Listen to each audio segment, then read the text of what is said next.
Durante el último año, la energía, o mejor dicho, su precio, ha sido uno de los temas más candentes en la actualidad económica del viejo continente. Para colmo, la crisis desatada entre Rusia, Ucrania, la Unión Europea y Estados Unidos ha terminado por sembrar mucha desconfianza y muchas dudas sobre todo lo que tiene que ver con el suministro energético, lo que ha hecho que nos hagamos unas cuantas preguntas. ¿Cómo se abastece Europa de energía? ¿Por qué los precios se han disparado durante el último año? Y también otra cuestión que lleva meses sobrevolando la actualidad informativa. ¿Qué ocurriría si de repente Moscú corta el suministro de gas que se dirige a Europa? ¿Podrían los países comunitarios sustituir sus importaciones del gigante ruso? Queridos amigos, amigas, bienvenidos una vez más a Si lo hubiera sabido. Arranquemos.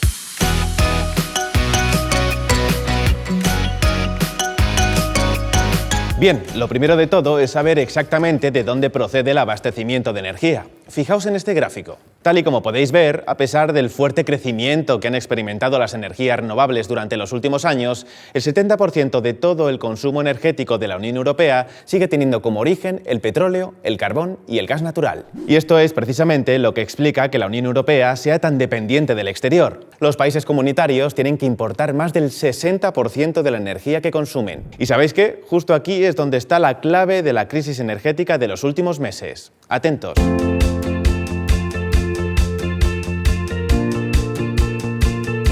Europa lleva años cambiando su mix energético. Por un lado, para reducir las emisiones, los países de la Unión Europea están cerrando las viejas centrales de carbón.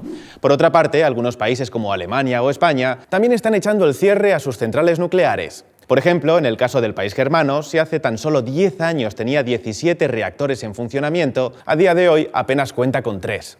3 reactores que además está previsto que se cierren durante los próximos meses. La idea es sustituir todas estas centrales por energías renovables. El problema es que tanto la energía solar como la energía eólica no son constantes. Evidentemente no sopla el viento ni hace sol las 24 horas del día. Y precisamente por eso, hoy por hoy, estas energías necesitan una fuente de respaldo. Pues bien, es aquí donde entra en juego el gas natural, que se considera el combustible fósil más limpio. Es algo que se está haciendo en la Unión Europea, pero también en prácticamente todas las grandes economías del mundo. Fijaos, por ejemplo, en este gráfico. Tal y como podéis ver, salvo por alguna que otra interrupción como la causada por la pandemia en 2020 y que fue revertida en 2021, el consumo de gas natural ha crecido de forma regular durante los últimos 50 años. Y justo aquí está el epicentro del problema.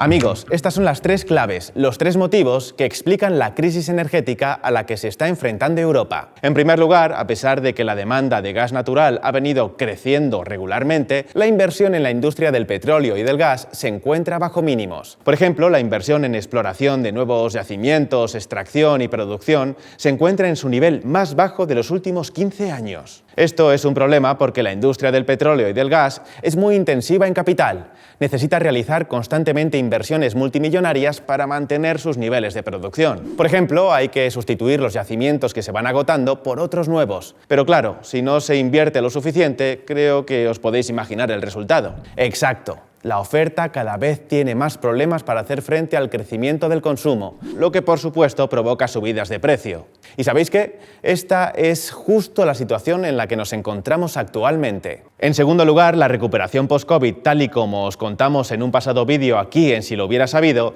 ha sido mucho más rápida de lo previsto. Una situación que ha hecho que tanto la demanda de energía como los precios repunten con fuerza en todo el mundo. Y tercero, en el caso concreto de Europa, desde la primavera del 2021, Gazprom, la gran empresa rusa de gas natural, comenzó a reducir el suministro a la Unión Europea, lo que ha tenido varias consecuencias. Por un lado, las reservas de gas de los países comunitarios se encuentran en su nivel más bajo de la última década. Por otra parte, ha obligado a los países europeos a incrementar considerablemente sus compras de gas natural licuado, que es el gas que nos llega a través de grandes barcos metaneros. Un gas mucho más caro que el que nos llega por tuberías. Pues bien, estos son los 3 factores que explican por qué los precios del gas natural se han disparado en toda Europa y con ellos también los precios de la electricidad. Estoy completamente seguro de que ahora todos entenderéis perfectamente este gráfico. Ahora bien, la cuestión es que esta crisis energética podría no ser la última. Y es que veréis, aproximadamente una cuarta parte del petróleo y más de un 40% de todo el gas que importa la Unión Europea procede de Rusia. Pero claro, las relaciones entre Moscú, Bruselas y Washington van de mal en peor. Tan solo tenemos que echar un vistazo a lo que está ocurriendo con el Nord Stream 2, un gasoducto de 11.000 millones de dólares que permite conectar directamente Rusia con Alemania. Esta enorme tubería se completó en septiembre del 2021 con un objetivo: suministrar más del 50% de todo el gas que cada año consume Alemania. Sin embargo, aún no ha recibido el visto bueno de los reguladores alemanes y puede que nunca lo haga. Tanto Estados Unidos como el Reino Unido se oponen frontalmente a este gasoducto por cuestiones estrictamente políticas. Y claro, ahora con la crisis de Ucrania han visto su oportunidad. Fijaos. Alemania congela el proyecto de gas Nord Stream 2 a medida que se profundiza la crisis de Ucrania. Así que tal y como están las cosas, la pregunta es: ¿qué ocurriría si Rusia decide cortar o reducir considerablemente el suministro a Europa? ¿Existen alternativas? Pues bien, en el caso concreto del petróleo, la dependencia de Rusia es más baja y el mercado mundial más flexible. Sin embargo, la situación con el gas es totalmente diferente. Atentos.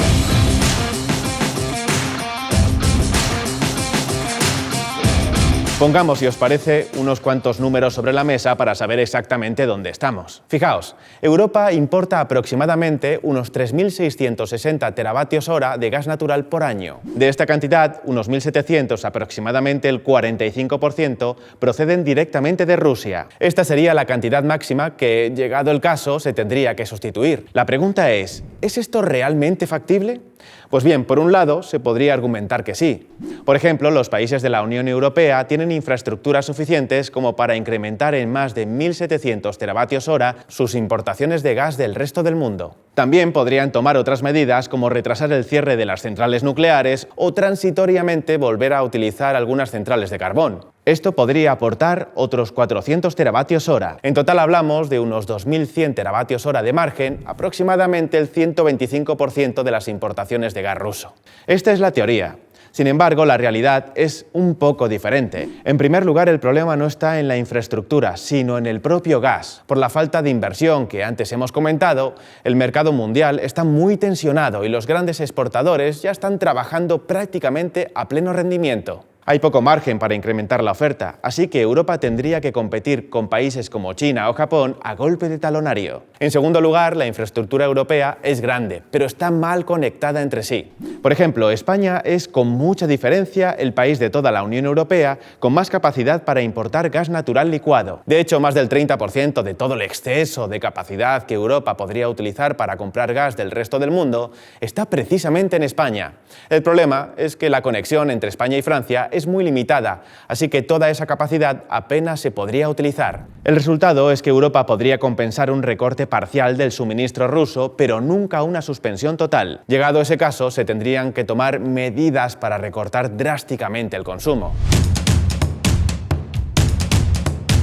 Ahora bien, no todo son malas noticias. Rusia también necesita vender su gas y no le interesa que las economías europeas se busquen otros proveedores. Esto no es algo nuevo. En los peores momentos de la Guerra Fría y a pesar de toda la tensión que había, la Unión Soviética nunca interrumpió las ventas de gas a la Europa occidental. Dicho esto, nos queda una última pregunta por responder. ¿Continuará la crisis energética? Evidentemente, amigos, no tenemos una bola de cristal, pero es muy probable que los precios altos se queden con nosotros una temporada, tanto en el caso concreto del gas natural como del propio petróleo. La baja inversión en la industria, el bajo nivel de reservas de Europa y la necesidad de reducir la dependencia de Rusia parecen plantear que el próximo invierno no será muy diferente. Pero llegados hasta aquí, la pregunta es para ti. ¿Qué crees que tendría que hacer la Unión Europea para atajar la crisis energética? ¿Qué papel crees que pueden jugar aquí las energías renovables? Déjanos por aquí abajo tus comentarios y ahora, si este vídeo te ha resultado interesante, no olvides darle a like y suscribirte a Si lo hubieras sabido. Un saludo y nos vemos en un próximo vídeo.